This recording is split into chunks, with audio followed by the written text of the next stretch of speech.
kita nak menyemak diri kita. Apa di antara syarat-syarat? Apa di antara perkara yang perlu kita buat yang nak menyemak diri kita sama ada ibadah kita diterima ataupun tidak.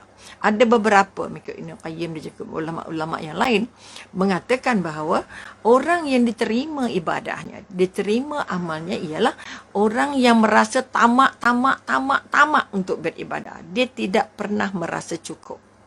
Dia tidak pernah merasa cukup, dia tidak pernah merasa penat. Ini kekuatan yang nak diangkat. Artinya kalau kita kata, kalau sebelum pergi umrah tu dia kata dia tak ada solat fardu saja. Tapi setelah pergi umrah mungkin ada qabliyah, ada ba'diyahnya. Mungkin ada tahajudnya, mungkin ada witirnya, mungkin ada duhanya, mungkin ada syuruknya, mungkin ada kita kata sebelum subuh ada fajarnya. Maka itu sebahagian daripada tanda-tanda bahawa ibadah kita diterima. Ini satu kekuatan yang nak diangkat. Sebab itu kita kata melihat perubahan orang di Mekah dan Madinah belum tentu lagi meyakinkan kita bahawa dia akan berubah. Kalau kita kata diterima, bermakna baliknya dia berubah dari tak tutup aurat pergi tutup aurat, dari tudung pendek pergi tudung panjang. Tak payah sebut, tak payah dia kerah-kerah. Kalau dulu tak suka ke masjid, sekarang sebahagia ke masjid. Tak suka bersedekah, sekarang mahalnya sebahagia sangat bersedekah. Maka kita katakan tanda ibadah diterima, orang itu tidak akan merasa berat untuk menambah amal-amal biasanya. Kalau amal biasanya solat 5 waktu, tambah lagi. Dan membuat ibadah ataupun kebaikan-kebaikan seperti bersedekah, banyak, seperti bersedekah, bersih tolong orang, melawat orang sakit dan sebagainya, menjadi sebahagian daripada hobi, membuat kebajikan sebahagian daripada kegemarannya. Ini sebahagian daripada mengikut ulama tanda-tanda. Selain daripada itu kita kata apa tanda ibadah kita diterima? Kita merasa susah hati. Susah hati apa? Kita rasa risau, kita rasa kita kata bimbang-bimbang harap. Apa maksud bimbang-bimbang harap? Sebab itu kita Aisyah pernah bertanya setelah dia bersedekah, Saudara Aisyah, isterinya Rasulullah, bertanya pada Rasulullah, "Ya Rasulullah, aku lepas setiap kali selepas aku bersedekah, aku merasa susah hati. Allah terima ke tak terima? Allah terima ke tak terima? Kenapa aku rasa susah hati?" Jadi maknanya kalau orang yang banyak beribadah itu masih susah hati, bermakna apa? Dia sentiasa merasa tidak cukup. Merasa tidak cukup. Apa sebab Allah bagi dia susah hati, Allah bagi dia risau, Allah bagi dia bimbang.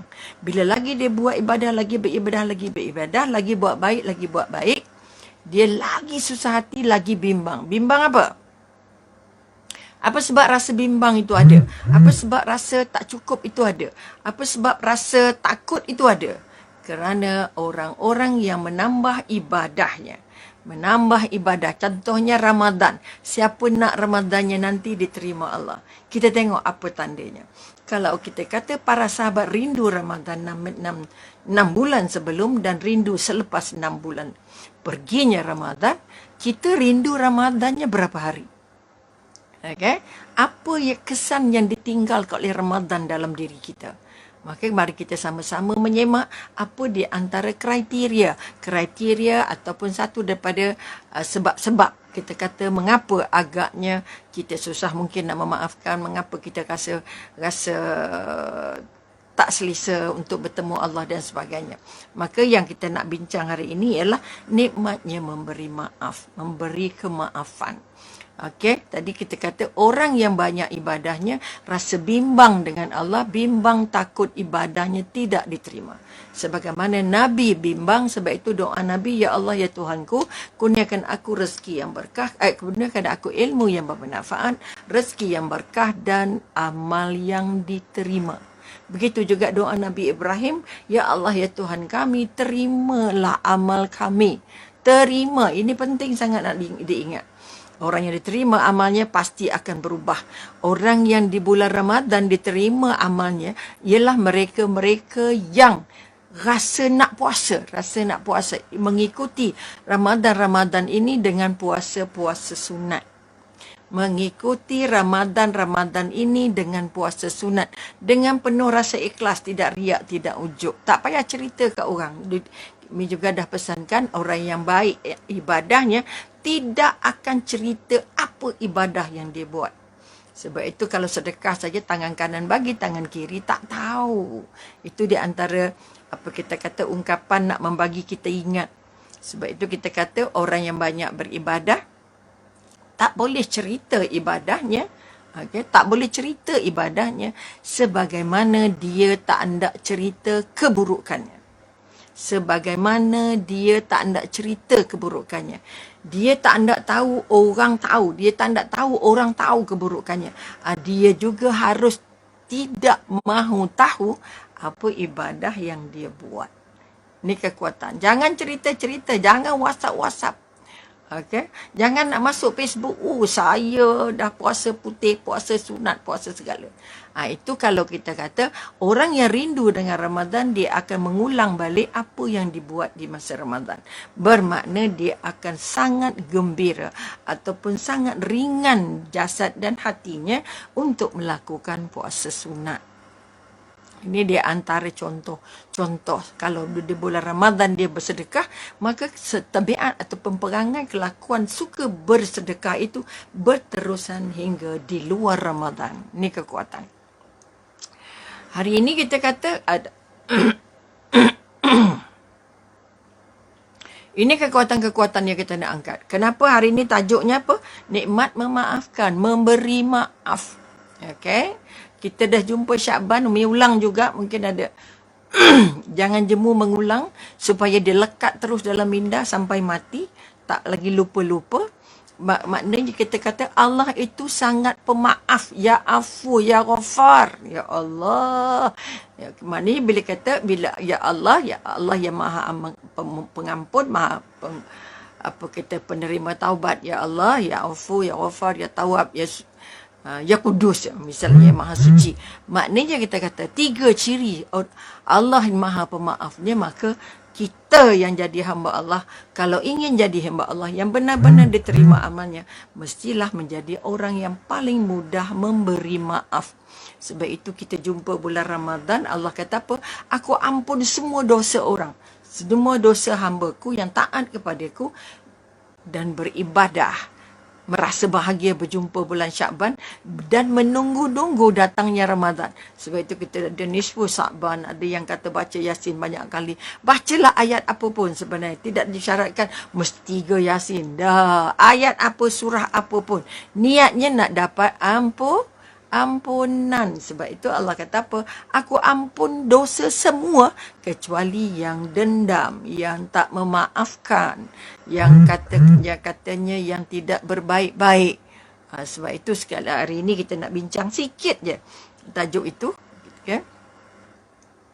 Setelah kita tahu kita ibadah kita diterima atau tidak, atau tak diterima. Sebab itu kita kata sebelum itu kita nak bincang juga ini kerana apa? Kita nak elak diri kita dari sombong. Kenapa tajuk ini diangkat? Kenapa ibadah yang diterima itu penting tahu? Kerana kita nak mengelak diri kita dari jatuh ke dalam zon sombong dengan ibadah. Jangan sombong dengan ibadah. Ataupun jangan sombong melihat kita lah yang paling banyak ibadah kok banding dengan orang lain. Alah, awak baca apa? Saya baca ini.